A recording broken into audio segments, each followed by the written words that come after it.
Hello, friends, and welcome to Your Daily Detroit. It is Friday, October 7th, 2022, coming to you from the Motor City. I'm Jer Stays, east of Woodward, and from west of Woodward and maybe west of the stable. I'm Devon O'Reilly, just a little west. Just a little west, like 3 feet west. But it's always good to be here. Love hanging out in the North End studio with you, Jer, and happy Friday to everybody.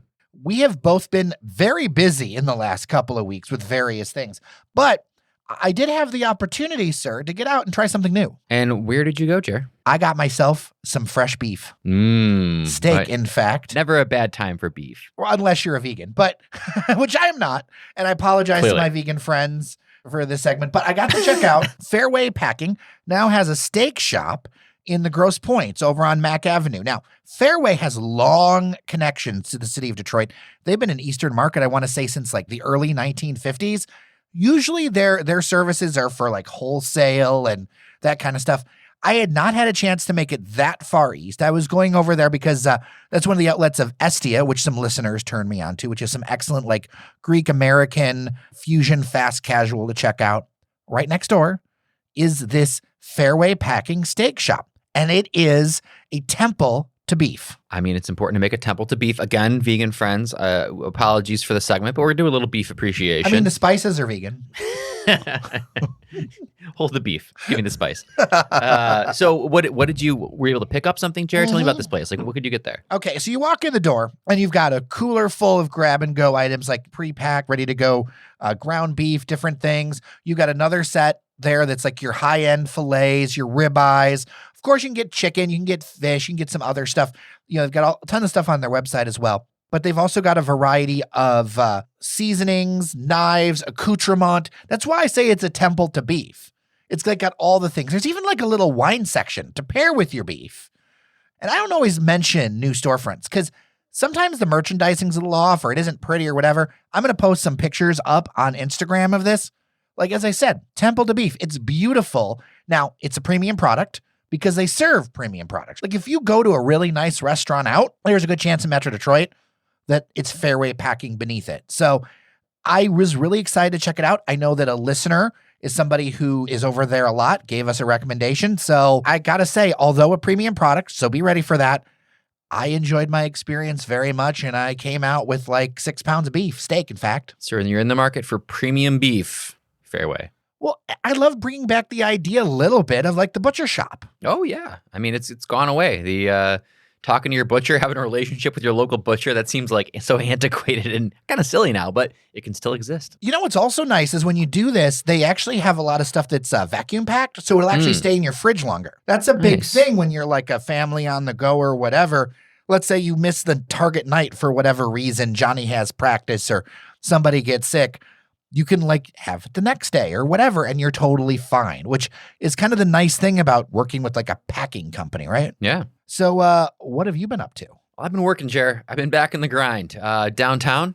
And, you know, coming out of the pandemic, things have changed a little bit. The way we work, the way we kind of go about our day has changed a little bit. And one of the most, I want to say, vibrant, active places downtown these days is the Plum Market at the bottom of the Ally building. Really? Do tell. Absolutely. I mean, you have multiple large office buildings there. So you've got workers. We talk about, workers back to the office and having not a lot of density. But in the central business district there actually is a lot of density. So, I mean, there's enough people downtown at this point where that Plum Market, it's a grab and go. It's a hot bar. It's a cold salad bar. It's not really like a shopping market, right? Like, No. It's not where you go and like stock up for the week. No, you could grab easy stuff, quick, microwave meals and things like that. But mostly it's a salad bar. It's a hot bar. It's a lot of beverages. It's a ton of alcoholic beverages, interestingly enough. I mean, there's really a huge beer selection, a huge wine selection, a huge kind of liqueur selection. They have a champagne vending machine. I remember when that came to town. I remember that. You can get a little bottle of Veuve Clicquot for $20 to have with your lunch. Just pop it out of the vending machine. It's really cool, but you know what it's become, Jerry? It's really become kind of the like gathering spot at lunch where you have people, because you have the Coleman A. Young building, you have a lot of city officials, elected officials stopping by there. You've got a lot of executives from some of the biggest companies kind of sharing space with all the different people. It becomes a real kind of melting pot of kind of Detroit workplace culture. I've been using it a lot for lunch. You got a little cafeteria space there, great people watching. Check out Plum Market. It's a real cool place on the weekdays. Why do you think that it is succeeding where a lot of different places have had a mixed bag? Like, what do you think is setting it apart? Is it just the location? Is it offerings? Like, why? I think it's a little bit of both. I think it's doubling down on what it is. Now, if I was someone who didn't work downtown, I probably wouldn't even know it existed because I don't believe that it's open probably after 6 p.m. on a weekday and probably dead during the weekends. So it's kind of filling a void where we all agree there aren't really places to go during the day downtown that are open at 11 a.m., at 1 p.m. So Plum Market is filling that void and saying, we're the place to go during the day, during your work hours, if you happen to be down here for a meeting or a court appointment. We're here for you, and we've got all the stuff you need. And so they're really filling that void because other than Plum Market, there's not a lot of places you can go to grab a quick lunch or a quick afternoon drink. You know, the only thing I can think of like that off the top of my head, and I'm sure some listener will correct me, but eatery. Eatery would work for that, but you just don't have the vibrancy during the day. And it's also like a few blocks away. The bar isn't open. You couldn't sit at the bar at eatery. That doesn't open until 4 o'clock. So no liquid lunches. Right. You could go to the grab and go. You could, you get the different produce and stuff like that from the cooler, but you couldn't sit down. You know where I did go that was pretty good is the Statler Market, which is in that similar time frame. It kind of closes at 6, but I was over there. It was the middle of the week for something, and I went and sat in the park, and I ate very tasty baked goods. That's where the Statler was kind of over and above, and it had the icon of a French bulldog for its entryway. And as a dog person, I am a sucker for that. Yes, and right next door to a very large pet supply store, right? Yeah, right in the bottom of that new residential building over there. Yeah, I haven't made it over there yet. I've been looking forward to going, so I'm glad it's getting the Jer thumbs up. So thinking of that residential building that was recently constructed is now starting to have people move into it. A big piece of architecture is coming down as we speak. The United Artists Building right near Grand Circus Park is coming down. There's been no plans apparently for any kind of salvage of the interior bits. I've been seeing pictures of it online, kind of seeing it from a distance. I have big feelings about this because I remember when the Statler came down, I mentioned the Statler Market. Well, that's because it was where the Statler Hotel was. I've been around long enough to remember when that was demolished. And then to see the UA Theater portion demolished is a sad thing for me. I totally understand, Jer, but putting my development hat on, I think people understand, and I know you understand, that a conversion from a theater is really tough. You know what I mean? To try and take what was a historic theater and turn that into something, what are you going to do with the theater? I just wish it wasn't becoming a parking lot. Completely fair. Okay. Now, in that same range, there is something else that is, I don't want to say it's closed because it's not technically closed, but it's kind of closed. You spotted this, Devon. Yes. Fairly unceremoniously, I would say. Very unceremoniously. I literally got nothing until you texted me about it. The Beer Exchange. For those who recall the Beer Exchange, the high-level gist of that was it was like a stock market for beer where prices would fluctuate based on demand. Apparently, prices fell. Apparently, prices the market crashed. It was a Black Friday of sorts for the Beer Apparently, Exchange. they were betting Bitcoin. They started accepting crypto and it was over for them. But no, it closed. And I don't want to make light of it because I hate to see when a business closes. It was tough. I love the idea of it. I honestly went to the Beer Exchange probably 5 times and I really did like it a lot. It was on basically Washington Boulevard and almost Grand River there. And it's a tough area because you're outside of a lot of the action of downtown. You're off of like Capitol Park. You're closer to like Washington Boulevard, which can get really quiet, Jer, as you know. This is the thing about development. Like, it's so close to Capitol Park. It's so close. It's literally on the same block, but flip side. And it shows you how much of a difference half a block can make in the fortunes of things. I'm not saying it's just not just location. I mean, they opened at a very tough time. They did. And although I do love the concept, they were, I believe, a casualty of something we're seeing now a lot downtown, and that's inconsistency in terms of hours and days. And so when I started going back downtown more for work and for play, I probably would have thought to go there, but they were so inconsistent. Sometimes they were open at night, then they were down to like only weekends, then they were open up some weekdays, but then they opened up at 5 p.m. If you're not crystal clear on when you're open, when you're closed in a given week, it becomes really hard. And you, as a potential customer, you kind of just zone out and they're like, I don't have the time to worry about if you're open or if you're not open. You know, this isn't just a downtown Detroit or a Detroit problem, because I have seen this over the years for a long time with small businesses. And it's one of the things, like, it's better, in my opinion, to have more condensed hours that you can always reliably hit than to have hours all over the place. There's a coffee house nearby. I won't name them because they're still open. I don't want to throw them under any kind of bus, but I've been wanting to get a Belgian walking waffle from them since I had one 2 months ago. I have struck out every single time to get this, and I have now given up.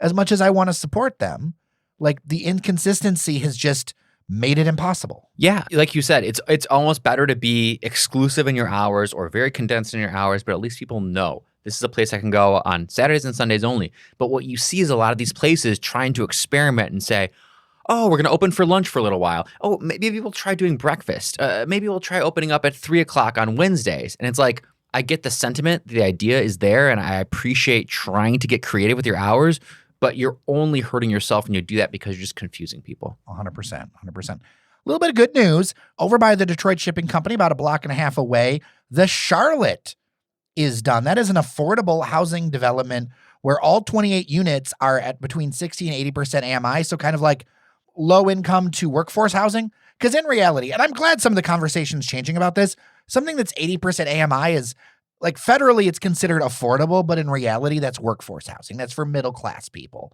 But I'm glad to see it happen. I'm glad to see that in that area where I see so much potential. I will mention that the pair of apartment buildings or apartment frontages that are across from the Detroit Shipping Company, owned by a certain billionaire, are still sitting empty. Since the last time you and I recorded at the shipping company, they are still empty. Goodness gracious. I'm just going to point that out, that good news. I know sometimes we've given the administration a little bit of hell lately. I want to give props where it is completely due. I'm so glad to see these affordable housing options. That said, there's some apartments that could get redone, you know, like right across from the shipping company. People would actually want to live in those across from the shipping company. It's a great area. You know, Founders is over there, one of my favorite places in the city, Founders Brewing. K9 to 5. Great patio, K9 to 5. You've got 8 Degrees Plato. I'll shout them out anytime I get a chance. So anyway, it mind blows me that these aren't done where they are. Right. Like, this is a slam dunk. So if anywhere over there is hearing us, and I know that they do, that's a slam dunk. I also want to mention a place for sale if you have a little less than $1 million. The Polish League of American Vets in Hamtramck, a gorgeous building, 2 floors of spaces, and like a side lot. Like, if you want a stunner building that you could spend a little bit of money on and just like take it up to the next notch that has the right bones, I saw a listing for that go by my side. I was like, if I had that money, I would buy that thing. It's just a gorgeous building in downtown Hamtramck. I'm imploring my Polish listeners, and I say that because my mother's maiden name is Gajewski, spelled with a J. You're gonna need your Monieski. Need your money, Manuskis, Maneskis. I love what's happened to Hamtramck, but I would love for someone with some Polish heritage to buy the old PLAV and turn that into a great eating and drinking establishment. That would be just fantastic. I don't have the money to do it. You don't have the money to do it, but I hope that someone listening does.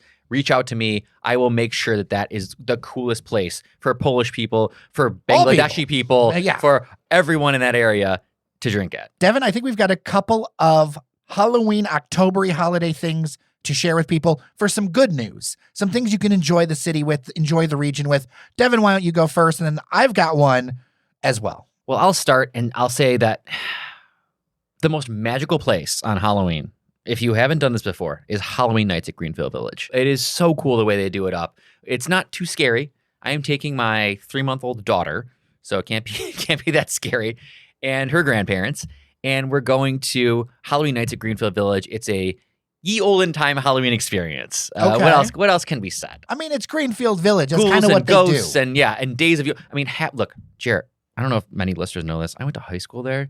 Half those buildings are haunted. Okay. Funny little story listeners may not know. So did my dad. Okay. Well, there you go. Like years and years ago. Well, he would know. I'm just telling you, I'm not a super ghost person. That place is already spooky. So Halloween nights is going to be really fun there. We're not paid to promote it, but I would say if you go online, get your tickets. I was going to say hashtag not sponsored, but we'll take your money. They're going fast. But it is an amazing experience if you can find some time. I think they're doing it for the next several weekends up to Halloween. It's a super cool thing to take your kids to or take your significant other to. But yeah, Halloween nights at Greenfield Village. That's where I'll be this Friday. I want to mention this actually on Columbia Street in the district, Detroit. I give them some hell, but I want to give a shout out to this because the new JoJo Shake Bar has led the way. They're actually from Chicago. They've kind of led the way on putting together a street festival on Columbia Street, which is like right there. It's that closed off area, kind of like next to the Fox and whatever. There's JoJo Shake Bar. There's Union Assembly. There's Frida Batito, some other things all the way through November 13th. So this isn't just this weekend. There is a whole like fall festival. You're going to have pumpkin themed things, the hay bales, the whatever, deals at all those restaurants. And I think it's a great way to show people what you can do when you activate a space downtown, like fully activate it all the way. And I'm excited to see that activation. And I think it should be supported all the way up through November 13th. You know, if you're going to be in that area, if you want to swing through downtown, I like this move towards activations. In fact, I got something in my inbox. I don't have all the details yet of Bedrock doing a bunch of activations along the East Riverfront because they just bought a bunch of property over there. I like to see this street life, and this street life, especially in this world that has changed, if you create an experience for people that people want to go to, they're going to come. Absolutely. You know? And having JoJo's there is a great ad. I know that Olympia is really trying to activate that Columbia Street. They made it look really, really cool. But, you know, it opened. It looks super cool at night, but it's kind of like. There's not enough there yet. There's not enough density there. At some point, they'll get to the tipping point. Maybe JoJo's is the tipping point. Maybe they need one more, but they're really close. They're doing some really cool stuff over there. So absolutely props to Olympia for trying to create that density, walkability, and bars and restaurants and supporting the small businesses of Detroit and beyond. 100%. Now do those apartment buildings across from the shipping company.